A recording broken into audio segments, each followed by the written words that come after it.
Hello everyone, welcome to another one of my videos. I really appreciate you taking the time to watch. This week we're going to look at the quirky but wonderful Lomo Lubitel 166B. Quite an unusual camera, but a lot of fun to use. So let's jump straight in and take a look.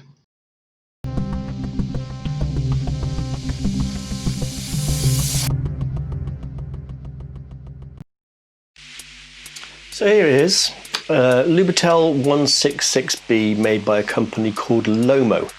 Lomo's a Russian manufacturer based out of what we now call St. Petersburg. They're still in existence today, although I'm not sure if they make cameras anymore because they seem to have diverged into medical equipment. So in 1949, Lomo copied a German manufacturer, Voigtlander, copied a camera of theirs known as the Brilliant, and called theirs Lubitel, which I'm informed is a rough translation, means amateur, and it was clearly aimed at the novice photographer, hence the rather simplified controls. Later on then, obviously it evolved. We now have the 166 Plus, but this particular one, the 166B, was produced from about 1980 for a short time. You might be familiar with the name Lomo if you've been around photography for a while. They've inadvertently given their name to a form of photography called lomography, but I'll cover that in more detail in another video. So as you can see, it's a medium format camera. 120 film. So if you've watched any of my previous videos, you'll have seen me talk about re-rolling 120 film onto a 620 spool for some of my older cameras. This is 120 already, so no need to do that. 120 film is still readily available today, and in fact I've got a roll here which I'm going to show you how to load up shortly. This is a twin lens reflex camera, and I'm sure it doesn't take much to work out why. Two lenses on the front as opposed to the one lens that you will get on most cameras. The top lens is the viewfinder lens. So this is the lens that you're looking through when you're actually trying to compose your image. The bottom lens is the one that actually takes the picture. So the techie bits. The bottom lens is a 75mm lens.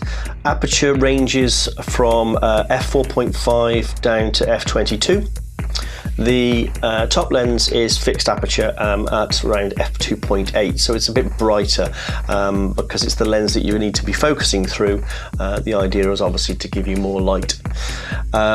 Focusing itself is very straightforward. It's actually measured in meters, which I find quite unusual for a lot of cameras. But so your distance on here in meters from, I think it's 1.4 meters, 3.5 feet-ish, up to infinity. You may be able to see there that the lenses are linked by way of these sort of cog effect here. So as I twist the top one, obviously the bottom one adjusts as well to make sure the focus is in sync. So it does mean that you can actually use this lens to focus as well.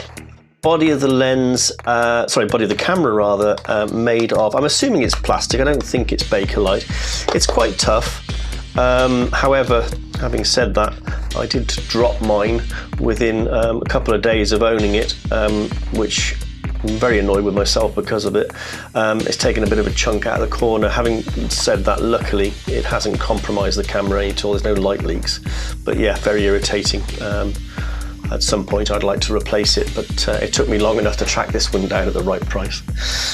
Viewfinder is on top, so if I open this, a nice little sunshade pops up, and hopefully on the video, let me line that up with the camera, you can see that obviously you're looking out of the lens here. So I'll show you in a moment that normally you would hold this camera at around about waist height and look down for the viewfinder in order to take the picture.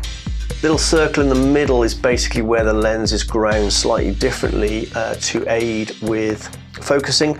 Having said that, perhaps because of my poor eyesight, but I actually struggle to focus by way of the viewfinder, and instead I found myself estimating the distance and using the focus ring to actually get my focus.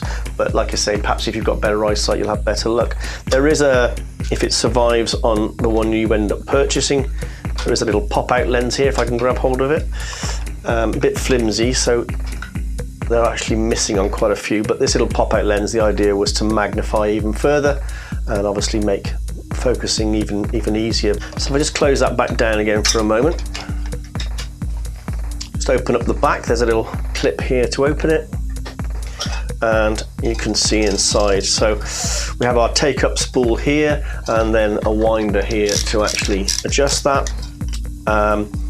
The new film will go in here, and you can pull these knobs out on either side to actually fit it in, and then obviously they pop back into place to grip it. A little window on the back, as is common with most cameras, to show which frame number you're taking, and it's got a little window to close it up. So you would see the number of the film in here, and then when you're done you can close it again to prevent unnecessary light leaks. So yeah, wind on knob here. There's a little reminder tab here for you to set to whatever ASA film you're using to remind you. I must admit I don't tend to use it, I make a note separately, but nice little feature that you can set it to whatever ASA that you've loaded into the camera. Excuse me. On this side we have a cold shoe for flash, and the input or output, if you like, for the flash is down here on the side of the taking lens. On the lens here, hopefully you can see we have the settings for both the aperture size and also the shutter speed. Shutter speed ranges from bulb up to 250th of a second, so quite flexible. And the controls for these, although they're indicated on this side, the controls for these are over here. So we have one for, hopefully you can see, oops, one for the aperture there, and then another one on this side for the shutter speed. We have a cocking lever for the shutter, so I can cock the shutter, and then the shutter release button is just here. Okay, and we have a input, if you like, for remote shutter cable, which I've featured in another video. We also have a self timer. I've never tried it, but I believe it to be about 10 seconds. That's kind of it, but it's a nice little camera. There is no shutter stop, so you can double expose should you wish to. But as I say, I've used it a couple of times now, and I find it a little bit quirky to get used to, which I'll explain a bit more in a moment, but a very enjoyable experience. So I have here some Ilford FP4 Plus, which is a 125 ASA, obviously 120 film. I'll show you how to load the camera. So I've opened up the back. Obviously take off a little bit of the paper. As I explained to you already, we need to pull these two pins aside to get the film in, and then it just sits in between the spring and the inside of the camera. Once inside, we can then close these pins back up. There we go, a bit fiddly.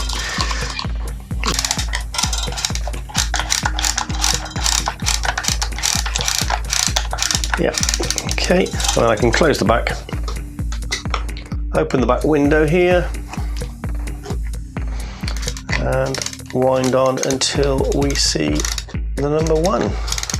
So there, hopefully you can see a number 1 in the window. I certainly can, which is what's important. Cover the window back up again to prevent light leaks, and we're good to go. Pop the lens cap on.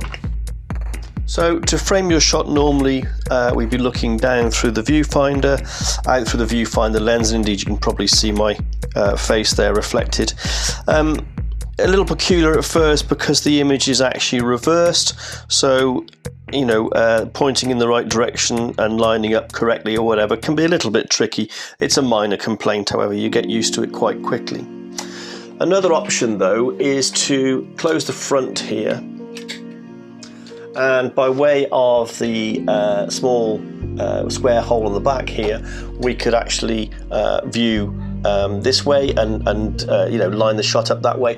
Not particularly accurate, but it's another option for you. And in fact, even further than that, we could close everything down. Whoops, close everything down here, and just use the top framing device, but not particularly accurate at all. Another option, of course, is to hold the camera on its side and to look through the viewfinder this way. However, the image would obviously need to be then rotated when you are digitizing it later on.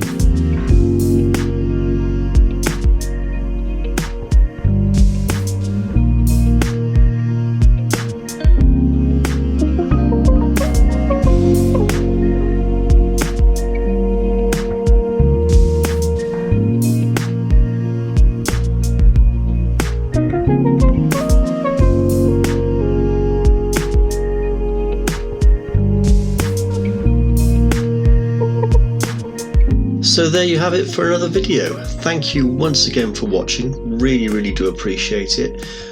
Please check out some of my other videos. Please also subscribe to the channel if you haven't. Ring that bell icon as everybody tells you to do. And I'll see you next time. Thanks.